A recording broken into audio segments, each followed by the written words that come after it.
आपको बता दें कौन कौन से मेहमान जो हैं चर्चा में हमारे साथ बने हुए हैं।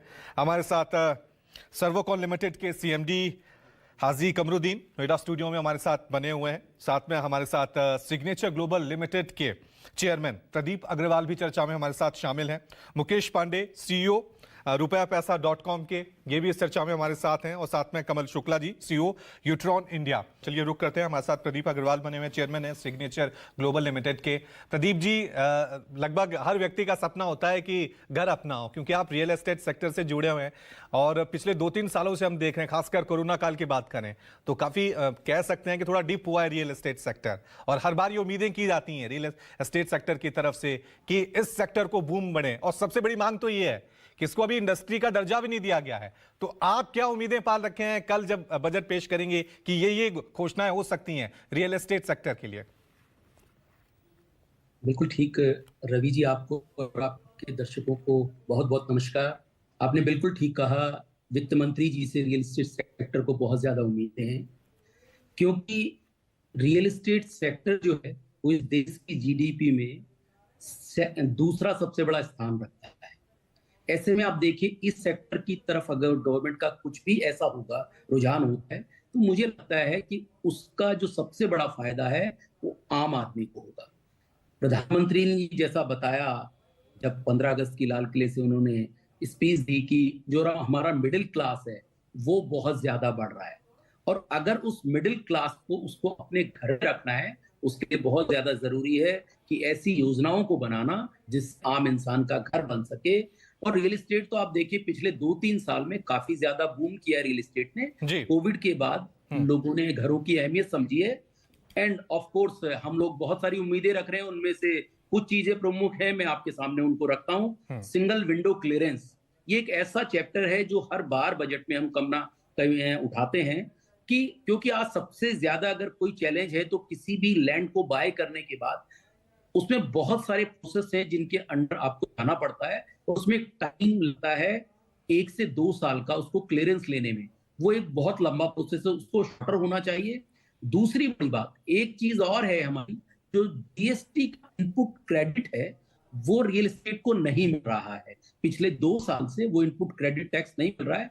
उससे लगभग 15 से 18% का जो एक गैप है वो रियल एस्टेट का जो भी कस्टमर है उसको ज्यादा पड़ता है।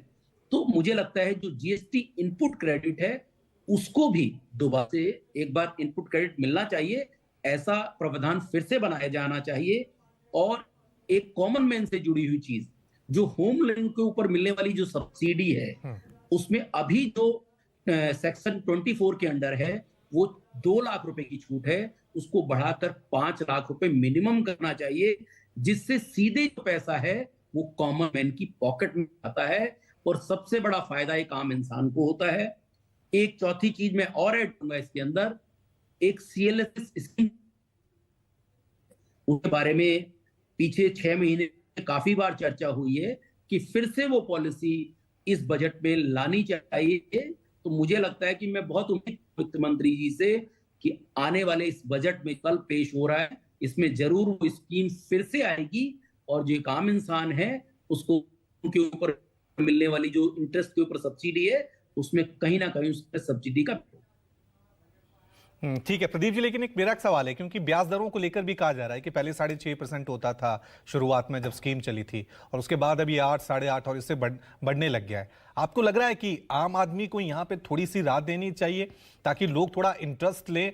और जीएसटी को लेकर भी कहा जा रहा है कि अंडर कंस्ट्रक्शन कोई मकान खरीदना हो, फ्लैट खरीदना हो तो जीएसटी वहां पे लोगों को देना पड़ता है। ये थोड़ा सा कंफ्यूजन दूर करें कि यहां पे सरकार क्यों नहीं लोगों को थोड़ी राहत दे पा रही है, कोई सोच पा रही है। क्योंकि आप खासकर चले जाएं शहरी क्षेत्रों में, वहां पे लोग अभी घर लेने को लेकर बहुत ज्यादा ऐसा लगता है कि सारी जिंदगी की कमाई सिर्फ एक घर खरीदने में चली जा रही है, और उसके लिए बहुत मुश्किलें झेलनी पड़ती हैं।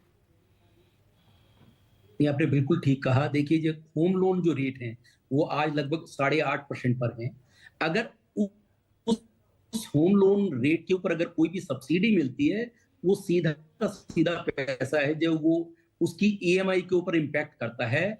आप ये देखिए, स्कीम जो है हाउसिंग फॉर ऑल के अंडर लगभग 2022 तक चालू रही थी, जिसमें बहुत सारे ऐसे परिवार थे जो फर्स्ट टाइम होम बायर थे, उसका फायदा इन्हें मिला था। मुझे लगता है वित्त मंत्री जी इस बार जरूर बजट में कोई ना कोई प्रावधान जरूर करेंगे, जिससे ये जो लोग जिनकी ईएमआई के ऊपर डायरेक्ट इम्पैक्ट है, जीएसटी का जो कहा वो मैंने आपको बताया अभी कि लगभग 15 से 18% जो जीएसटी का इनपुट क्रेडिट अगर को शुरू हो गया तो वो डायरेक्टली पास ऑन होगा टू द कस्टमर, तो वो कहीं ना कहीं मुझे लगता है एक आम इंसान के लिए बहुत बढ़िया है।